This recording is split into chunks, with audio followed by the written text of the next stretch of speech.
नमस्कार दोस्तों, स्वागत है एक बार फिर आप सबका हमारे YouTube चैनल अद्भुत गाथा पर। दोस्तों, आज हम एक बहुत ही अद्भुत एवं प्रेरणादायक कथा का श्रवण करेंगे। कथा का प्रसंग है धर्म बड़ा या लक्ष्मी।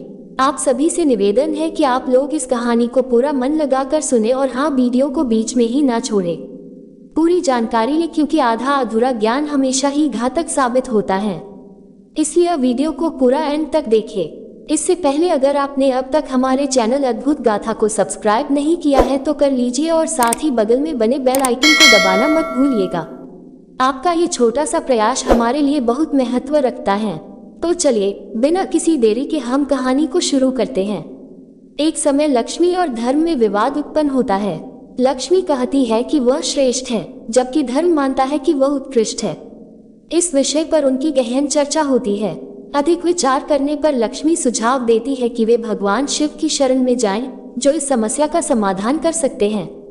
धर्म इस पर सहमत होता है और दोनों भगवान शिव के समक्ष जाते हैं। भगवान शिव उन्हें देखकर सत्कार करते हैं और पूछते हैं, देवी लक्ष्मी और धर्म में आपकी किस प्रकार सहायता कर सकता।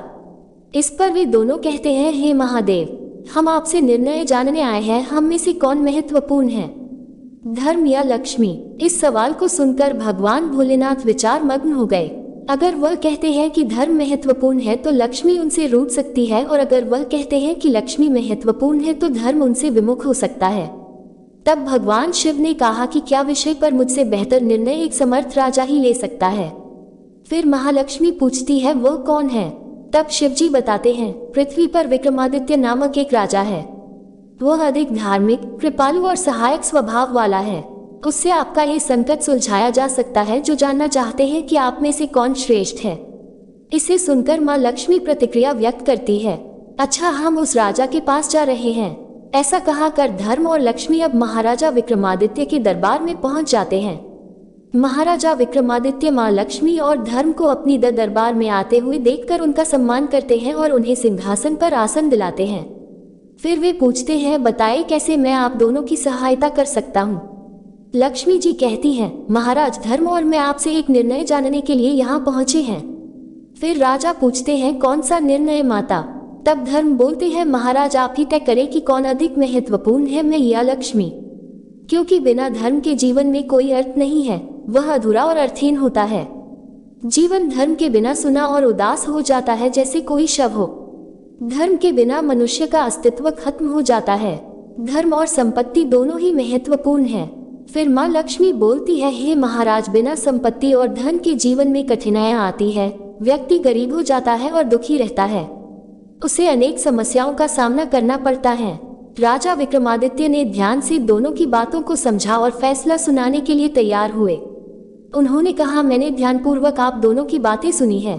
अगर मैं कहता हूँ कि धर्म सबसे महत्वपूर्ण है तो माँ लक्ष्मी मुझसे नाराज हो सकती है, और अगर मैं ऐसे उल्टा कहता हूँ तो धर्म मुझसे मुंह मोड़ा डालेगा।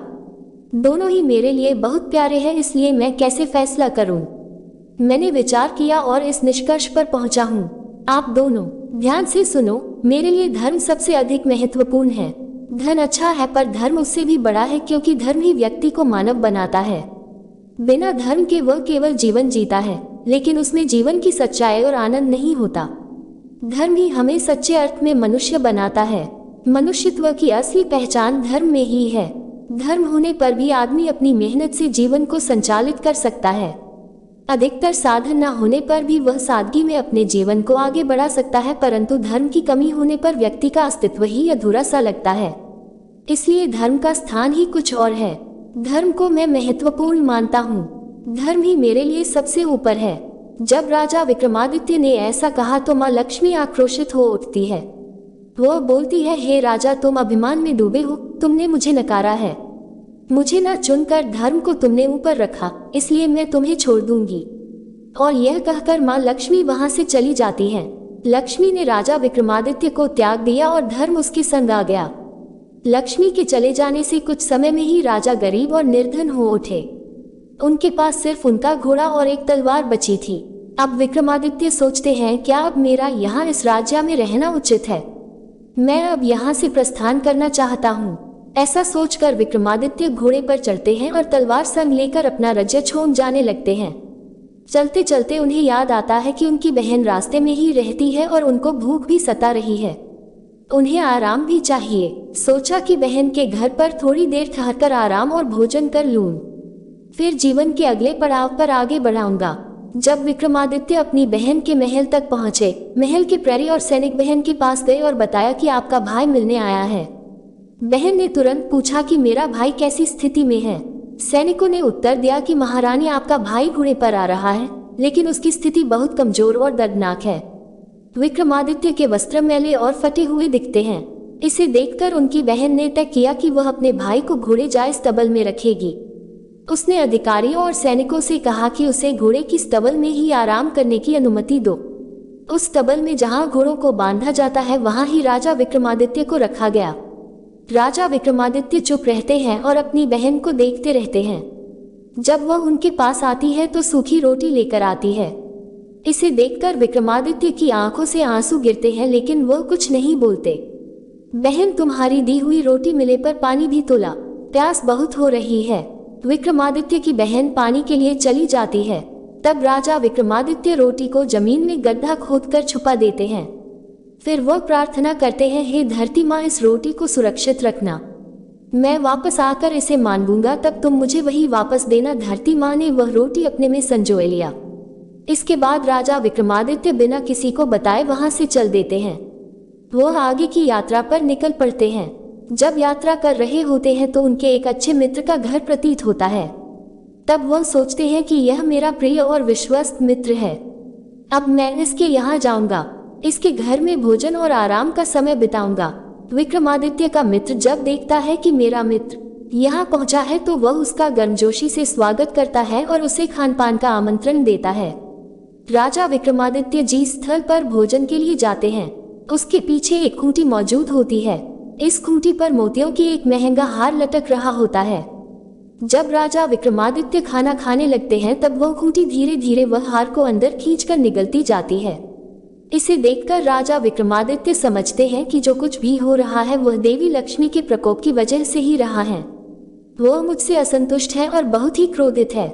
वही इस सब का कारण है। जब वह अपना संपूर्ण भोजन पूरा करते हैं तो उस समय वह खूंटी उस मोतियों के हार को पूरी तरह से अंदर ले लेती है। जब दोस्त की पत्नी खूंटी पर अपने मोतियों का हार नहीं देखती तो वो तुरंत विक्रमादित्य पर आरोप ठोकती है और उससे कहती है, आपने ही मेरे हार को चुराया है, आप अब दरिद्र हो गए, इस कारण आपके दिल में चोरी की तमन्ना उत्पन्न हुई और आपने मेरे हार को ले लिया। लेकिन वह मित्र जोर से कहता है, नहीं, ये संभव नहीं है, मैं इसे जीवन भर से जानता हूँ, मेरा सखा कभी ऐसा काम नहीं कर सका।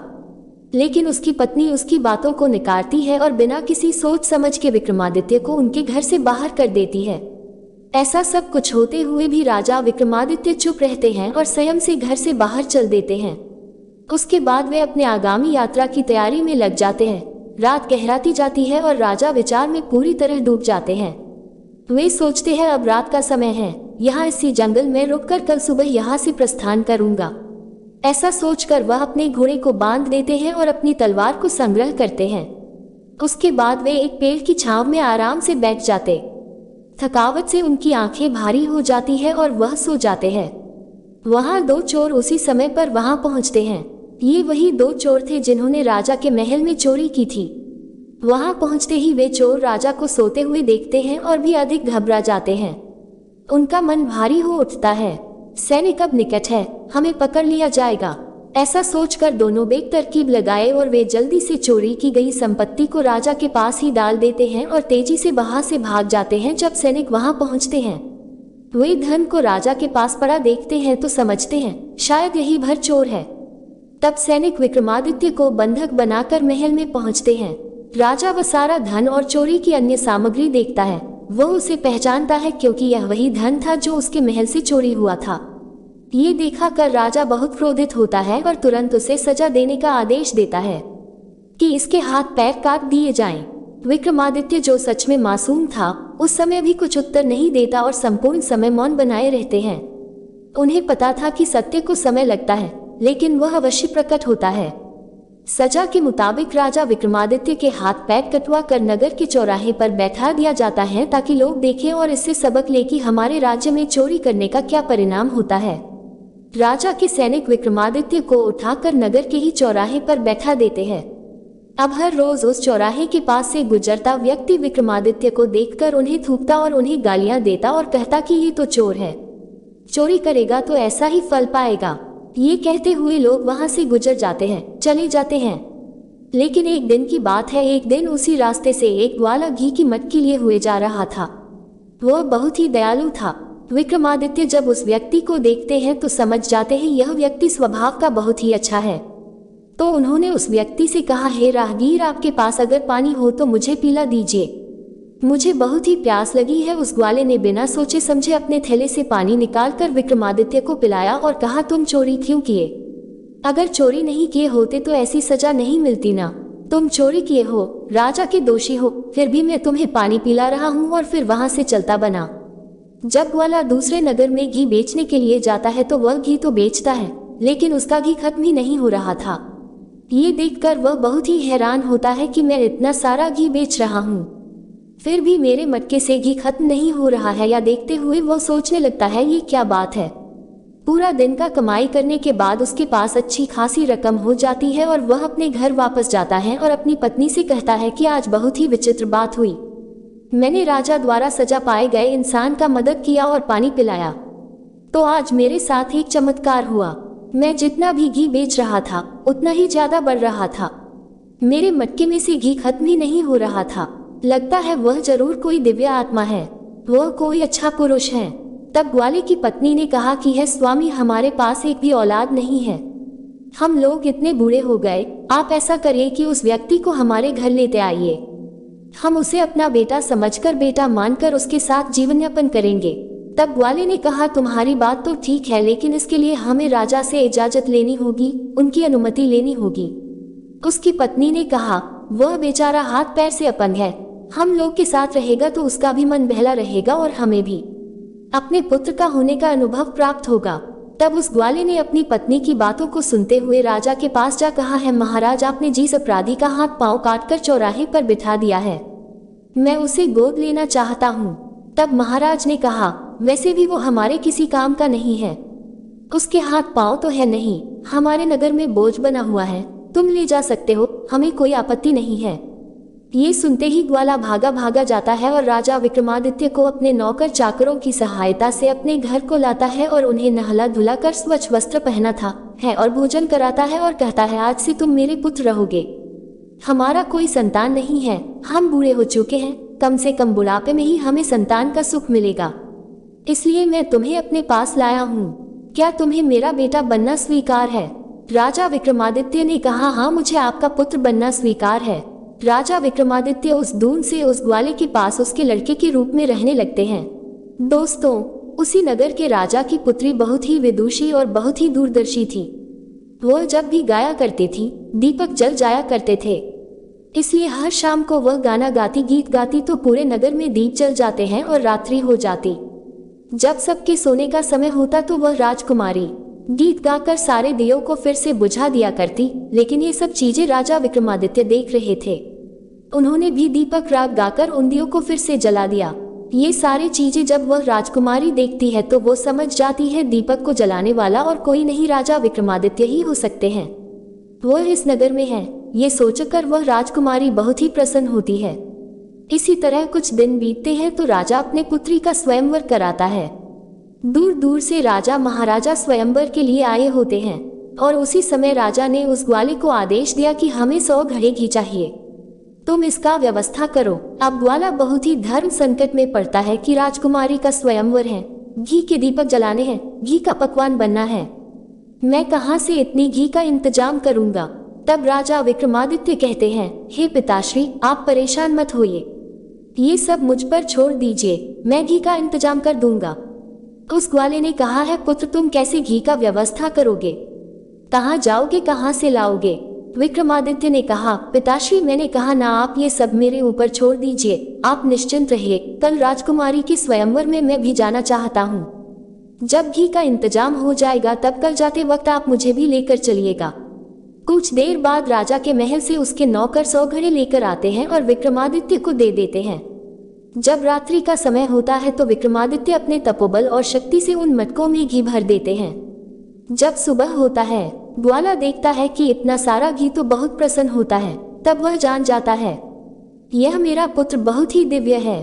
ग्वाले ने खुशी खुशी 100 घड़े घी को राजा के पास भिजवा दिया। अब वह राजकुमारी के स्वयंवर में जाने के लिए तैयार होने लगता है और अपने पुत्र को भी तैयार करता है।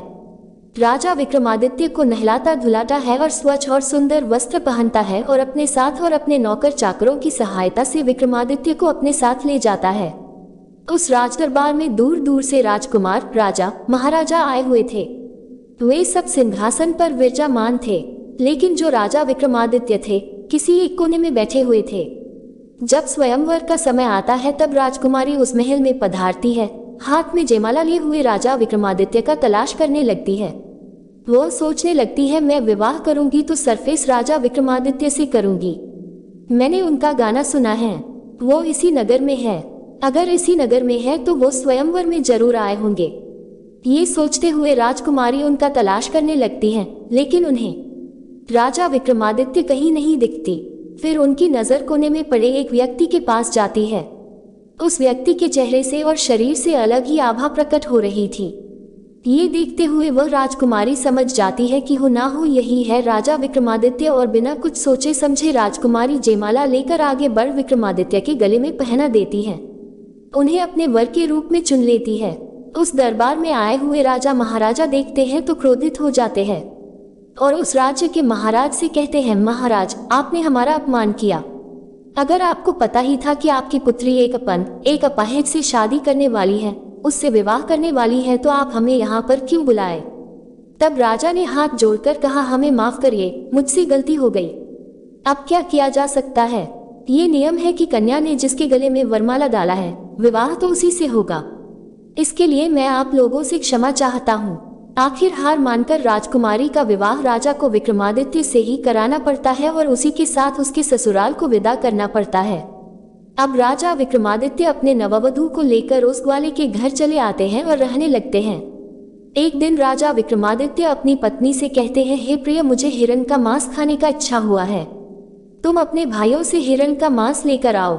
ये सब सुनते ही राजकुमारी का तो मन नहीं होता है कि वे अपने भाइयों से कुछ मांगने के लिए जाए, लेकिन अपने पति का इच्छा का मान रखते हुए वह अपने भाभी के पास जाती है और उनसे कहती है कि भाभी, मुझे हिरण का मांस खाने का इच्छा हुआ है, आप मुझे हिरण का मांस लाकर दे दीजिए। राजकुमारी अपने पति का नाम नहीं लेती है, क्योंकि मेरे पति का अपमान किया जाए, इसलिए वह अपने लिए कहती है कि मुझे हिरण का मांस खाने का मन कर रहा है।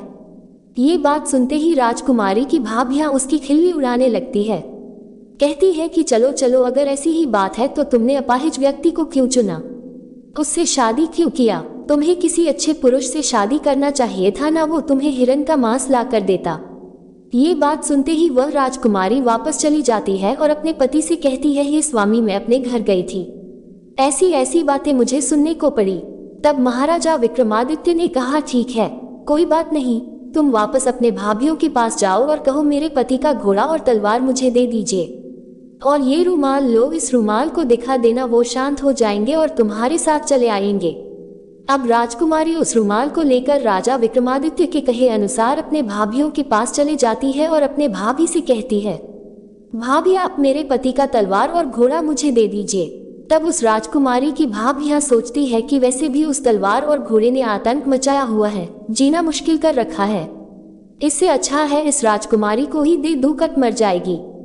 जब उस घोड़े और तलवार के पास राजकुमारी को ले जाया जाता है तब वह देखती है वह तलवार सांप बन के उसके ऊपर टूट पड़ता है और घोड़ा भी उछल उछल के दुलत्ती मारने लगता है। राजकुमारी जो अपने साथ रुमाल लाई थी उसे दिखा देती है। ये देखते ही तलवार और घोड़े शांत हो जाते हैं और राजकुमारी के साथ चले जाते हैं। घर आने के बाद विक्रमादित्य ने कहा कि मुझे इस घोड़े पर बैठा दिया जाए, मैं खुद शिकार करने जाऊंगा।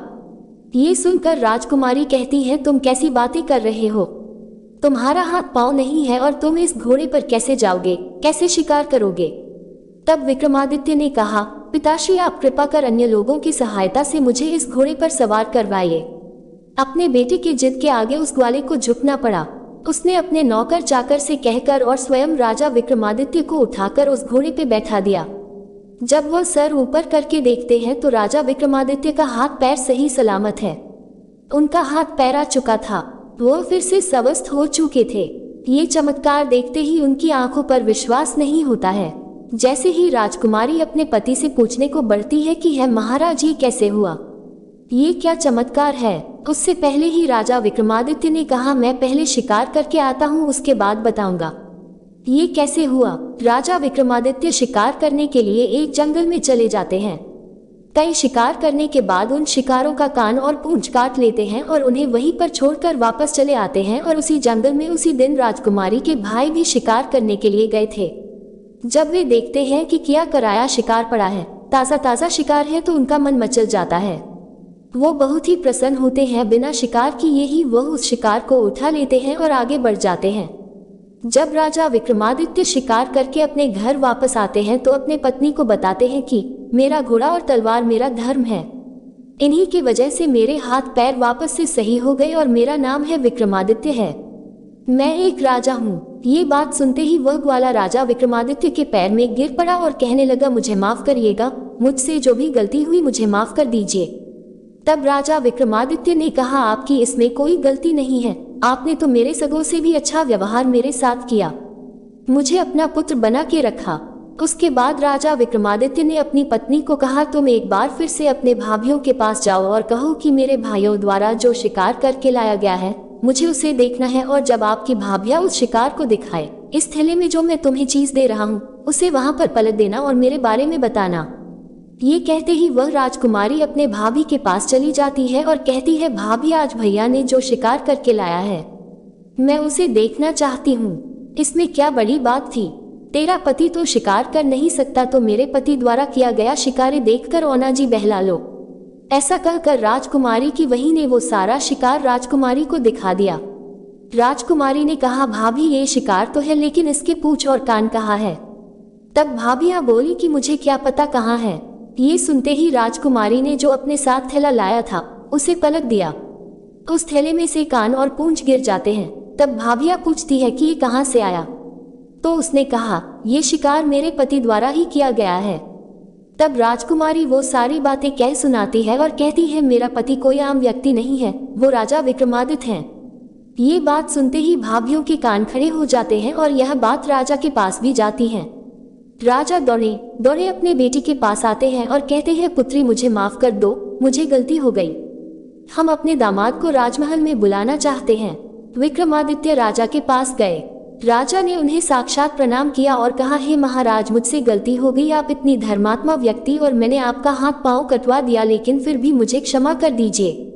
तब राजा विक्रमादित्य ने कहा आप लोग की कोई गलती नहीं है, ये जो कुछ भी हुआ है माँ लक्ष्मी की वजह से हुआ है, उन्हीं के रुष्ट होने की वजह से आप लोग की मति मारी गई थी, इसी वजह से ये सब हुआ, इसमें आपका कोई दोष नहीं है। फिर क्या था, राजा ने अपने दामाद का बहुत ही सेवा सत्कार किया और अपनी बेटी दामाद को अपने साथ ही कुछ दिन महल में रखा। उसके बाद राजा विक्रमादित्य ने कहा मुझे अपने नगर जाने की इच्छा हो रही है, मैं अपने नगर जाना चाहता हूँ। तब राजा ने खूब सारा धन दौलत देकर अपनी बेटी को अपने दामाद के साथ विदा किया। रास्ते में आते समय राजा विक्रमादित्य को अपने मित्र का घर मिलता है और वे अपने मित्र के घर जाते हैं।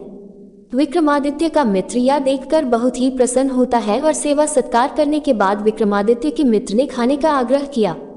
जब खाना लाया जाता है, खाना खाते समय पहला निवाला मुंह में डालते ही वह खूंटी धीरे धीरे हार उगलने लगती है। या देखते ही उस मित्र की पत्नी हाथ जोड़कर बैठ जाती है, कहती है हमें माफ करिएगा, हमने सोचा आपने हार को चुराया है, यह नवलखा हार तो खूंटी पर ही था, मुझे माफ करिए, मैंने आपको चोर कहा।